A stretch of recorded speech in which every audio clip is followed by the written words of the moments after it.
Good morning. In today's episode of The Street, we will be talking about the recent stories in news, sports, and food. In the news section of this podcast, we will be talking about the French terrorist attack in Paris this week. In sports, we will be giving the recent updates on the National Football League playoffs and the controversial call that kicked the Lions out of the playoffs. In the recent food world, we will be talking about obesity in America and how school lunches have changed over the years of President Barack Obama.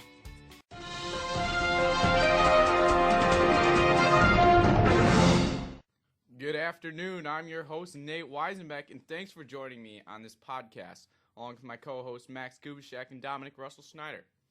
Today's top story comes from Paris, where yet another terrorist attack occurs this year. French policemen close in on a group of jihadist assassins and leader Charlie Hebdo. Sources say that the group has fled to a forest that is larger than Paris itself, that measures 51 square miles. Their hunt for the Islamic terrorist brothers who are accused of the killing of 12 people in the Paris office of Satirical magazine. So guys, the terrorist attacks that have been plaguing the world as of late have begun to get out of hand. What's your take on terrorism and how do we stop it? Well, I think that terrorism is really becoming a problem throughout the world, especially in the Middle East. Although terrorism is on a steady increase, we can find that most of those attacks are happening in just a few countries.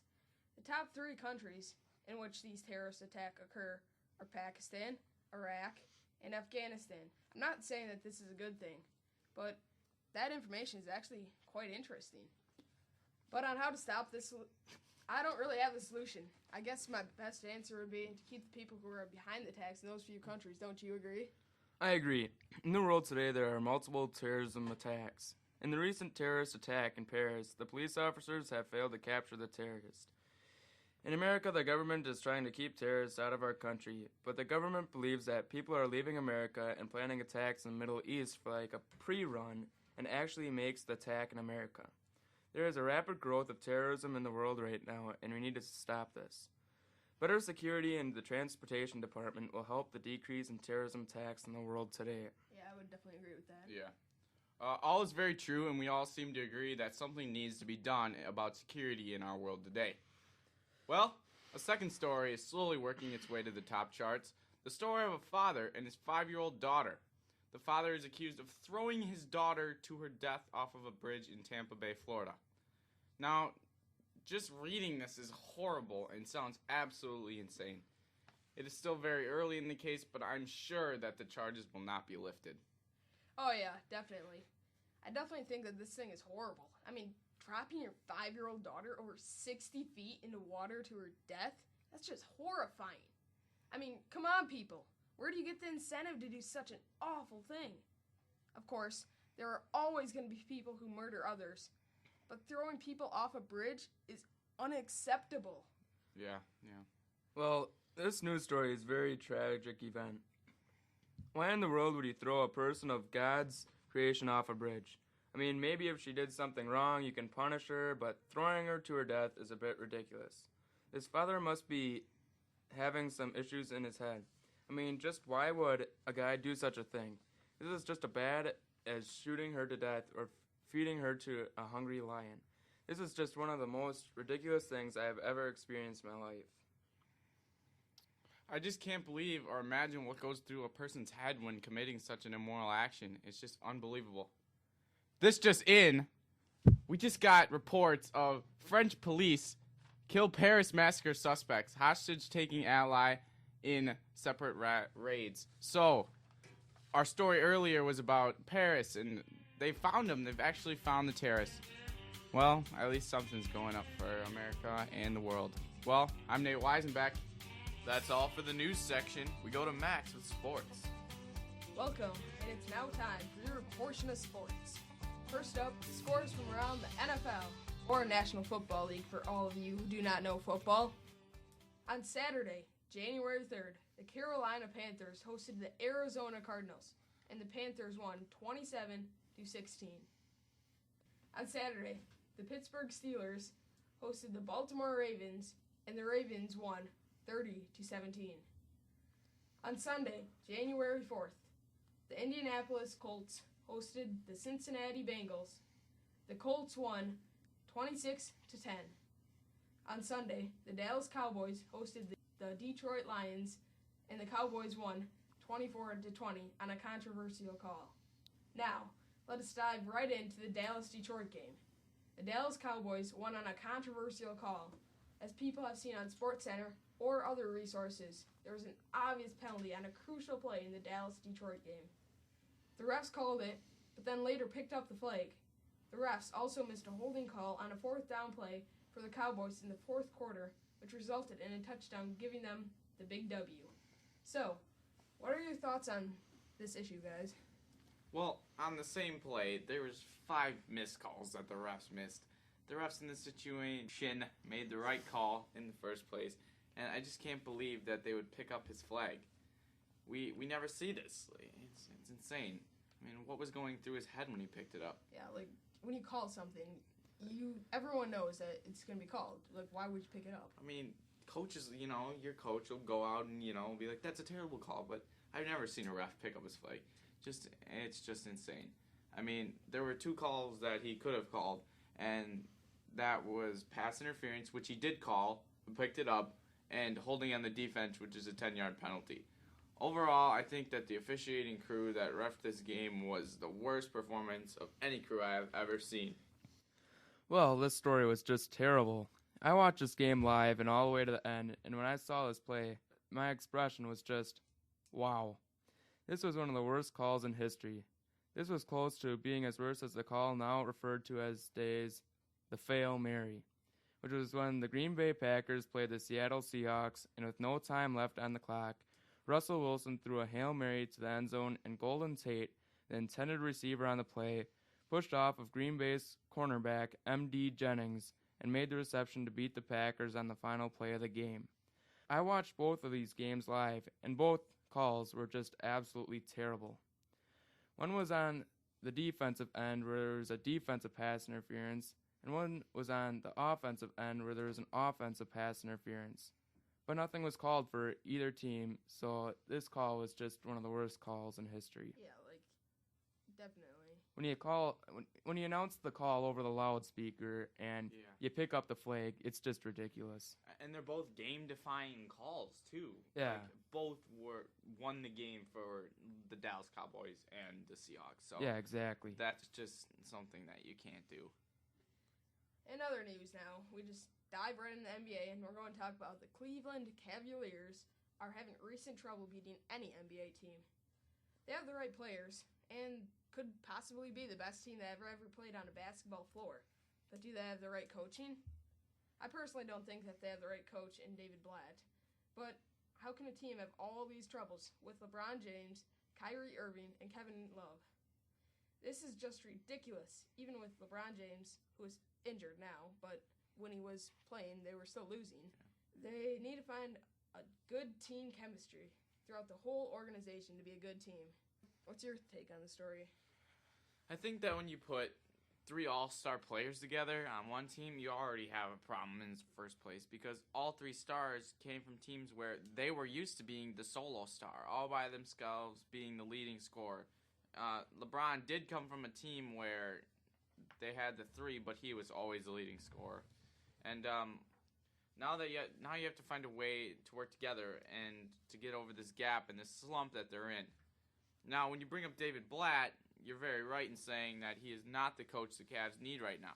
They need a coach that will teach them to be a team and how to use the ball handling skills of Kyrie and the power and shooting skills of both LeBron and Love. Now, when you brought up the Miami Heat with LeBron James, Chris Bosh, Dwayne Wade, they did not win a championship right away. Exactly. It took a couple years. Yeah. But eventually they won a championship. Do you guys think that this is going to happen with the Cleveland Cavaliers, or do you think that they need to make a coaching change in order to win? Well, I definitely think that the coach has all the capabilities to do it. It's just a matter of, is he going to put the time in to really help these players out and get them to the best of their ability playing together? Yeah, you're right. Just an analogy.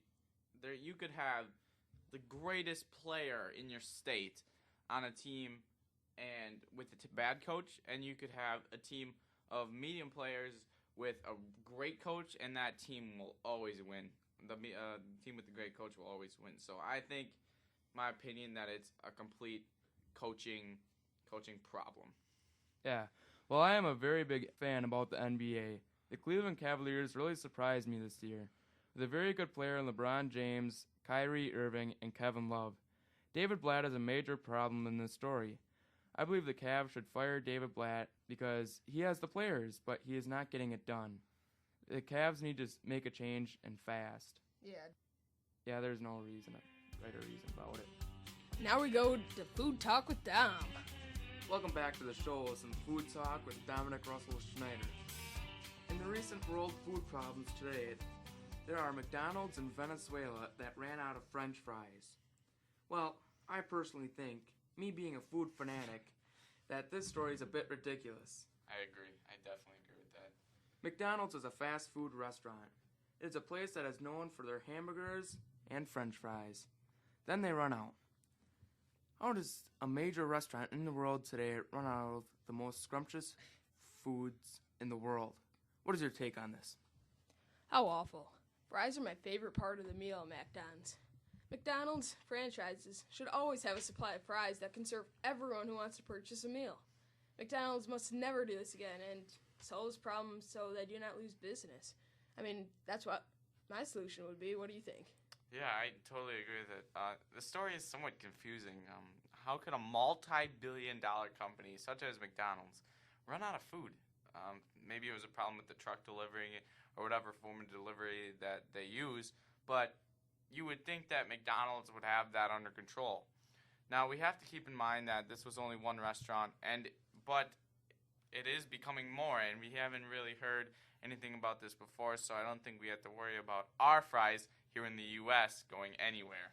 Yeah, but you'd think that the McDonald's in Venezuela would say something like, you're out of fries, but this was just a bizarre story. Do you think we have to worry about it? Probably not. Yeah, I don't think it's a big deal. Yeah, No. definitely no. It's just a great fast food chain that is supposed to be a cheap place that is now running out of food. Why I said it's supposed to be cheap is that in other news, McDonald's raised the price on the McDouble on the dollar menu. This just blew me away when I heard this. The McDouble is a famous thing to get on the dollar menu, which is just a simple make of 2 all-beef American patties with cheese, pickles, onions, ketchup, and mustard on a bun.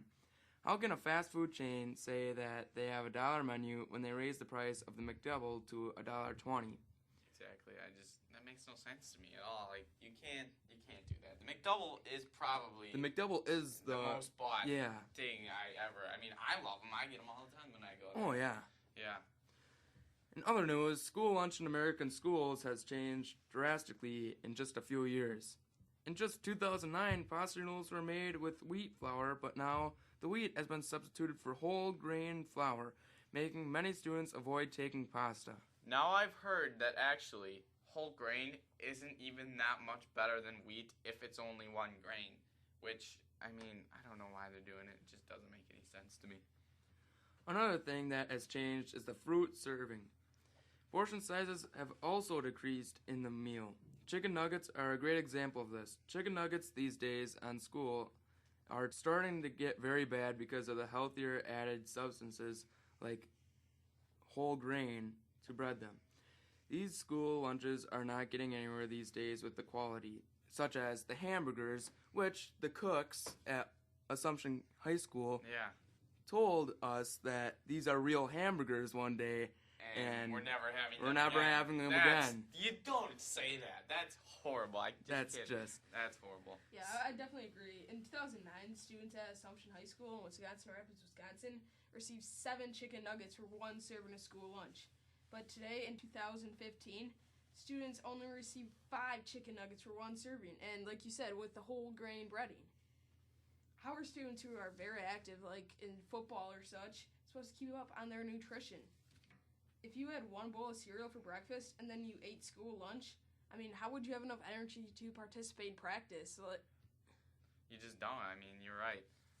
I completely agree with both of you. The main reason this is happening is because of Mrs. Obama making assumptions that America's youth are obese, as one would say. And this is true, but America is in the top 5 of the fattest countries, but that doesn't have to deal with school lunches because the kids can still go to fast food restaurants after school, before school, as well as eat fatty foods at home. So taking away the food at school is only hurting the kids that actually need it and that aren't obese, which is not a solution that should have been set in place. Yeah, I say that if kids want to be obese, let them be obese. It's their choice. Yeah, It is their choice. If they want to have a heart attack at 20, let them have a heart attack at 20. Yeah, that's true. But the kids that do need it, they need it. They need to eat, and you can't take that away from them. Yeah, it's Yeah. Thanks for joining, and see you next week.